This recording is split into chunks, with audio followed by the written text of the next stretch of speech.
Welcome to GoMailer, the premier email marketing platform that helps you connect with your audience and grow your business seamlessly. With GoMailer, you can create targeted campaigns, automate your emails, and track your results for increased conversions. Today, I'll be walking you through the process of creating effective email automation workflows to enhance your marketing efforts. Let's begin by understanding what email automation is and why it is crucial for modern marketing strategies. If you are yet to, you can create an account for free. Simply go to gomailer.com to get started. Email automation refers to the process of sending targeted emails to subscribers based on specific triggers or actions. This approach allows marketers to deliver timely, relevant content without manually sending each email. Some common applications include welcome series, abandoned cart reminders, and post-purchase follow-ups. Now that we've covered the basics, let's dive into how to set up email automations using GoMailer. The first step in creating email automation is setting up triggers. A trigger is the starting point in your automation sequence, and it is the event that activates your customer's journey. To set up a trigger in GoMailer, first, log into your GoMailer account. After you've done that, navigate to Automations and click New Automation. Give your automation a title and a description, then click Save. Then, go to Starting Point and select a trigger from the provided list.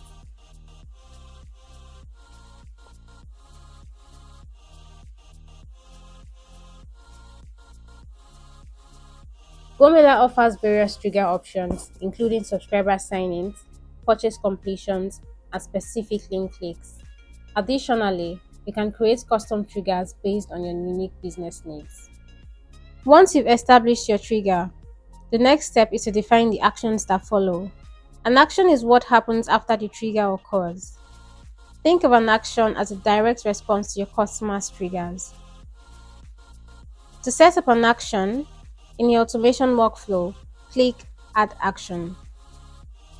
Choose the type of action, for example, send an email, add to an audience. Once you've done that, select Save. Actions can range from sending a specific email to updating subscriber information in your database. The key is to ensure that each action aligns with your overall marketing goals and provide value to your customers. Now, let's discuss delays, an essential element of email automation that helps you control the timing between actions. A delay is the time gap you set between a trigger and the next action. For example, you might want to wait 3 days after someone subscribes to your audience before sending them a follow-up email. To add a delay, click Add Delay between your trigger and action. Specify the duration of the delay. You have several options to customize the timing. You can set a delay in hours for immediate follow-up actions.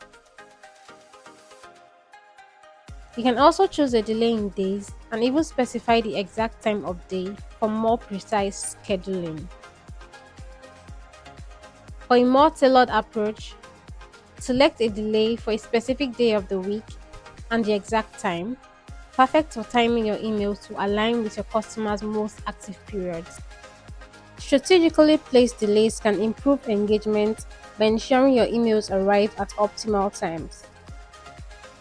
Furthermore, they help prevent overwhelming your subscribers with too many messages in quick succession. Conditionals add a layer of sophistication to your automations by allowing for different paths based on subscriber interactions with your emails. It is important to note that you can activate conditionals on your automation to trigger actions based on transactional email opens, allowing for more targeted and personalized communication with your audience. To set up a conditional, select the transactional open trigger in your automation where you want to add a condition. Under Is Conditional, select Yes and Save. Set up different actions from when the condition is met or not met. Conditionals enable you to create more personalized and responsive automation workflows, adapting to each subscriber's interaction with your emails. Exit triggers are essentially off ramps in your automation journey. There are specific conditions that, when met, signal the end of an automation sequence for a subscriber. They play a vital role in maintaining the effectiveness and efficiency of your email marketing efforts. To set up an exit trigger in Gomela, navigate to the end of your automation sequence. Click Add Exit Trigger. Define the conditions under which a subscriber should exit the automation and hit Save. Voila! To recap, we've covered the essential components of setting up email automations on Gomela. We started out with triggers, which are specific actions your customers take. Next, we discussed actions, which are your responses to triggers. After that, we spoke about delays, which help you add pauses between your customer's actions and your response. Finally, we discussed conditionals and exit triggers, which essentially signal the end of the journey for your customer. Thank you for watching this tutorial on setting up email automations on Gomela. If you haven't done so, please like this video and subscribe to our YouTube channel for more tutorials. You can also visit our blog for tips on how to scale your email marketing efforts. See link in description. Thank you again and see you in the next video.